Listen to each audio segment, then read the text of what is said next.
Halo, nyalakan Halo, mikrofonnya, Pak. terima kasih. Bu. Ya, oke, silakan. Ya, izin bertanya Pak Teguh, ini terkait dengan Astra, ya. Itu kalau kita ketahui Astra itu lini bisnisnya cukup banyak ya Pak Teguh ya. Ya, banyak. Gimana cara kita analisa laporan keuangannya? Pastinya diversifikasi apa perusahaannya itu cukup banyak ya. Jadi kita kalau melihat LK juga harus lumayan teliti. Kemudian yang kedua, apakah ini timing yang pas untuk masuk Astra dengan adanya stimulus dari pemerintah terkait dengan pembahasan PPNBM untuk kendaraan mobil ya, Ya, ya, termasuk ya, juga oke. yang terbaru 500 cc. Oke, Itu oke. aja Pak. Oke, saya jawab ya. Nah, jadi begini, pertama-tama ingat dulu Bapak Ibu sekalian bahwa Astra itu memang dia perusahaan konglomerasi. Jadi orang awam taunya dia itu perusahaan otomotif ya, tapi sebenarnya di luar itu dia punya banyak lagi usaha batu bara, sawit dan lain-lain. Nah, untuk rinciannya itu kita bisa lihat di laporan keuangan ini di laporan segmen. Segmen. Jadi Anda nanti ketik di ketik kata kuncinya itu di laporan keuangannya itu segmen seperti itu, lalu search saja terus.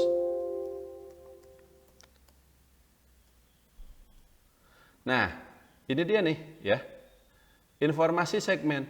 Jadi di sini ada rinciannya Bapak Ibu sekalian. Ini di halaman laporan keuangan di halaman 100 ya. Di sini pendapatan bersih, beban pokok dan seterusnya dari tiap-tiap unit usahanya.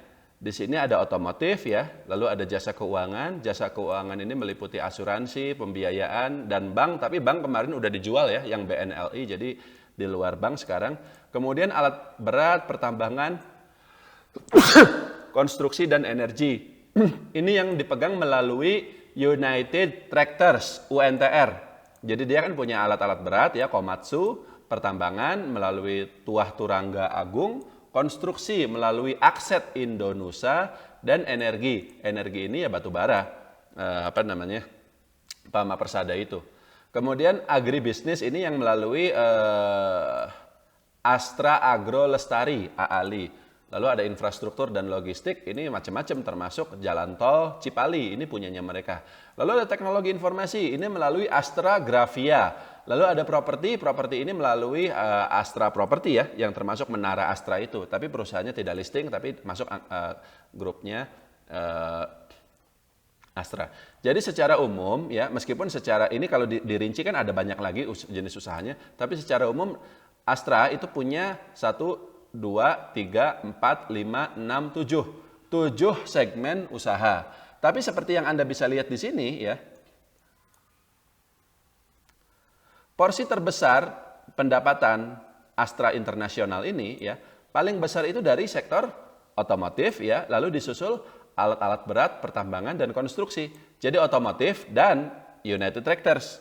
Selebihnya jasa keuangan, agribisnis dan lain-lain itu relatif kecil seperti itu.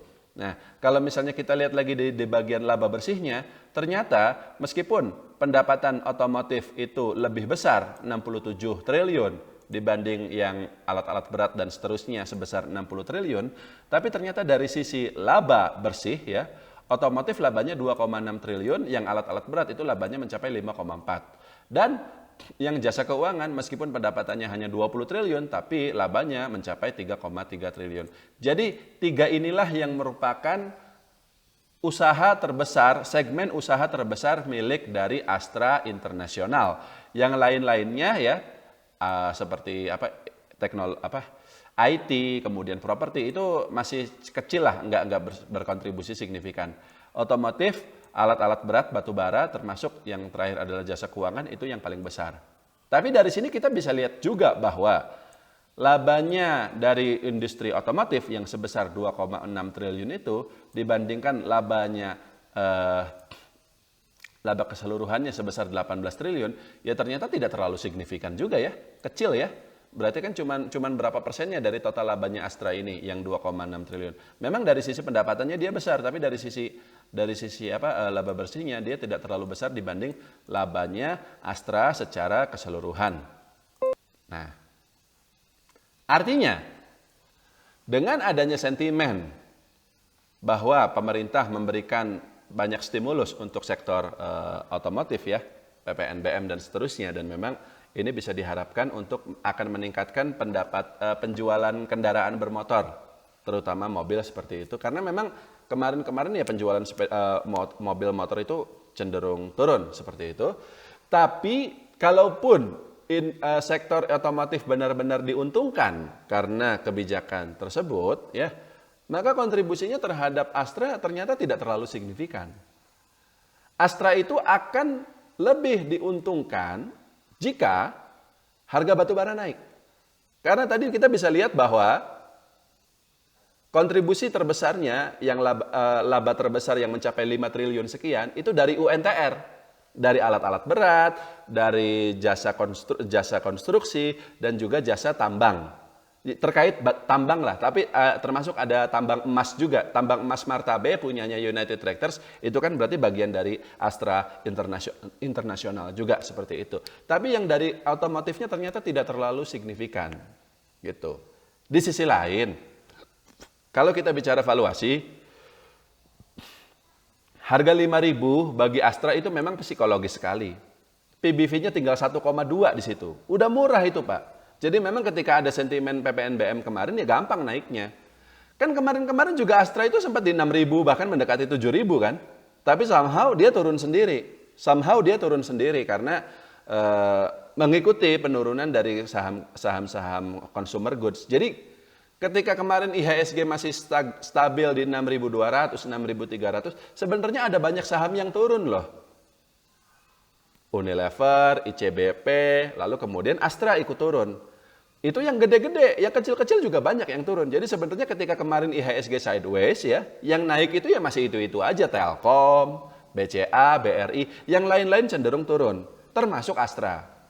Jadi begitu sekarang ada sentimen seperti itu, sahamnya kemudian mudah naiknya. Jadi kalau kita bicara apakah kalau memang otomotif nanti pulih, Astra akan diuntungkan? Ya, akan diuntungkan. Tapi keuntungannya tidak akan terlalu signifikan.